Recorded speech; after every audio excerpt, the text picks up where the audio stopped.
Okay, so then I just kind of start out in that belief. Let's think about it for a minute. Is there a God? Okay, the first thing I would say to you is this. I kind of have witnessed what God's done in others' lives.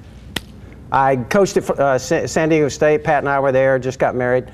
I'm coaching at San Diego State. We just finished a great season there. I was sitting at the house one night on Wednesday night. I get a phone call from a guy.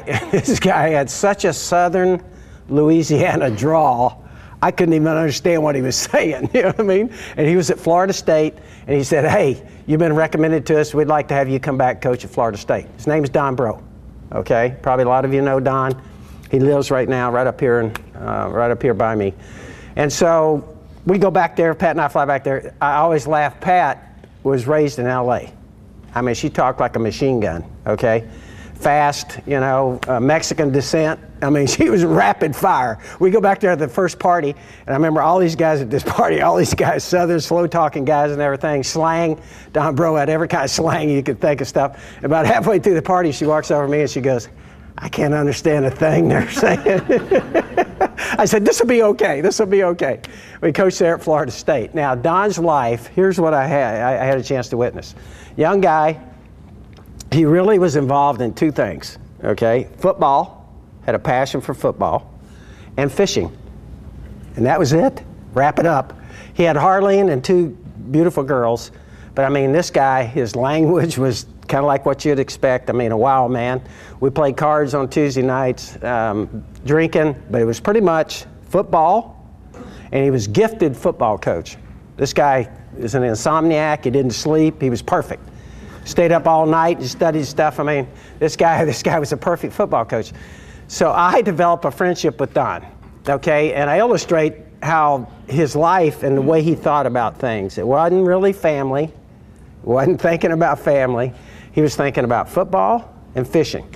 We had just played the first year I was there, we played in a bowl game against Houston. And in Jacksonville, it might have been, I take that back, it's probably Penn State. We tied Penn State 13-13 in the Gator Bowl. Now, when you go all football season, you're gone all the time. We're gone every day. I mean, you know, coaches and staying there late at night trying to coach football team. So here we are. We've been gone all this time. Pat and I lived on the corner 1 block from Don. We come home from the bowl game. I get in the car, drive the house.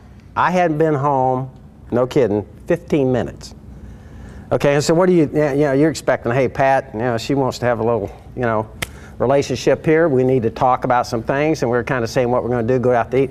15 minutes after I hit the door, I hear beep, beep.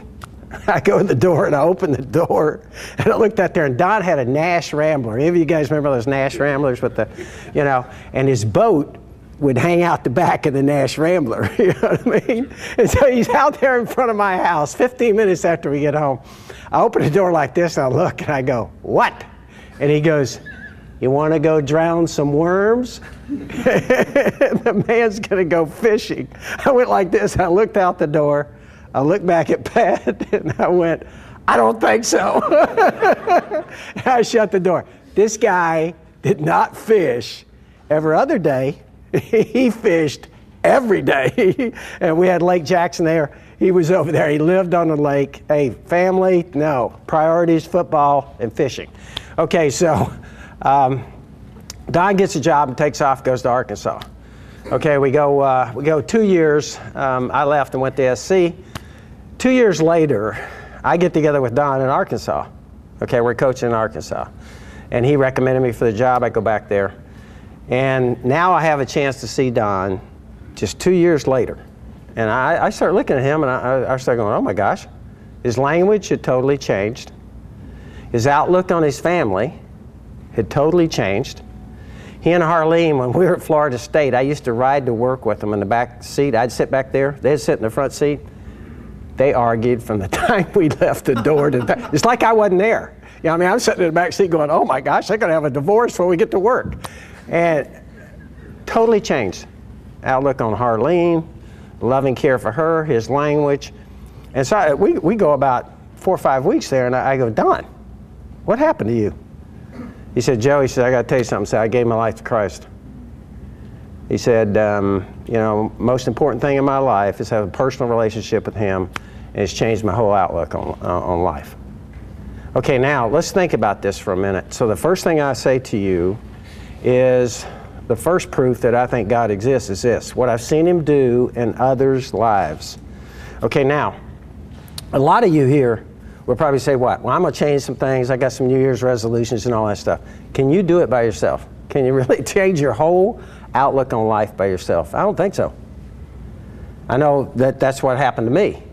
And Don was saying to me, I gave my life to Christ, asked Him to be my Lord and personal Savior. It changed my whole outlook on life. And I can definitely tell you this, it changed his outlook on his family. One of his girls winds up being a missionary to Russia. I don't think that would ever have happened if Don hadn't given his life to Christ. They have 3 great grandsons here with his other daughter. All of them playing pro sports, solid Christians.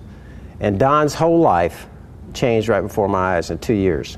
So the first thing I say to you, and I offer Don as proof, is what I've seen him do in others' lives.